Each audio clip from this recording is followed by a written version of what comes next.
Hi and welcome to this tutorial on favorites, how to create playlists which are stored here on the favorite lozenge, which you can access by clicking here.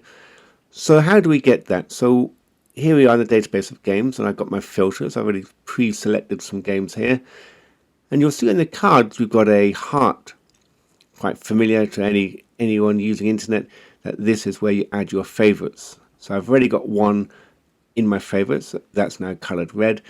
But let's say I played some games and one was a great success and I want to remember it and keep it as a favorite. Or it might be that you're planning ahead and thinking these are the games I want to put into this lesson, the next lesson, the next lesson.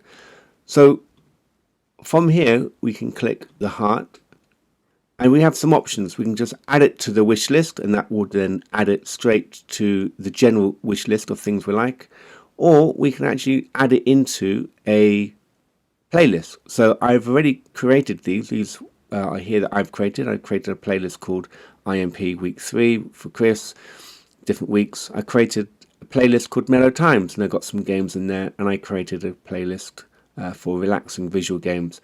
But for you, for the first time, it's going to be create new. This will be empty, and it'll be create new. So I can create new. So I'm selecting this because I'm going to have a lesson on coordination, and I'm going to play it with my year 2s, and that's what I'm going to do. Or I might then put week 1, whatever it is that you want to do. You just create it there, and you can add it to your wish list. There we go. So we're going to create that. Elephants in the March, add it to your favorites, and we can close from there, or we can go and view it. Now it's colored. If we go back to the screen and look at favorites, then I'll show you where all those games go to. So you have your playlists. So I created a playlist called Coordination Year 2, and I've already added one game in there. So here we have something called the individual movement plans. If you've looked at that and you know what to do with that, I've created a playlist that on week 3, these are the 3 games that are going to be in that week. So I've planned ahead for week 1, week 2, and week 3.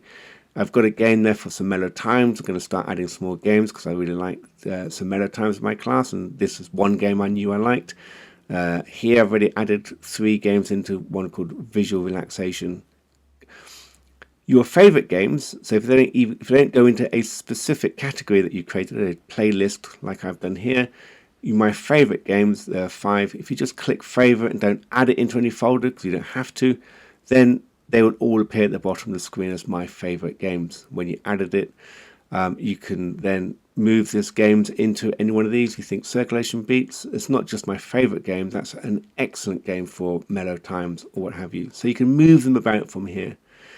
But we're started with Coordination Year 2.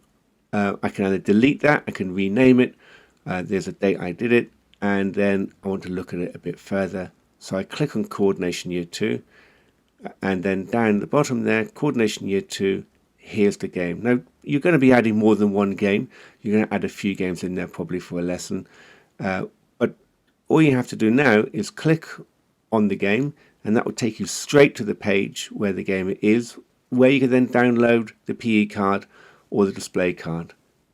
Download the PE card, download the display card. And this means that you can just do the game straight from the screen, or you could print it out or save it, and you can do whatever it is that you want, but they're all collected together. It's a really nice way to future plan, to quickly put lessons together, and to access them at any point you want to. So there we go. That's the favorites. Now to get out of that screen, it's always back to list, and then you'll get your menu to go back to your favorites, and you can then add and delete or do as you wish there. So there's your favorites, there's your playlists. Enjoy using it, enjoy creating your playlists, and I look forward to seeing you at the next tutorial.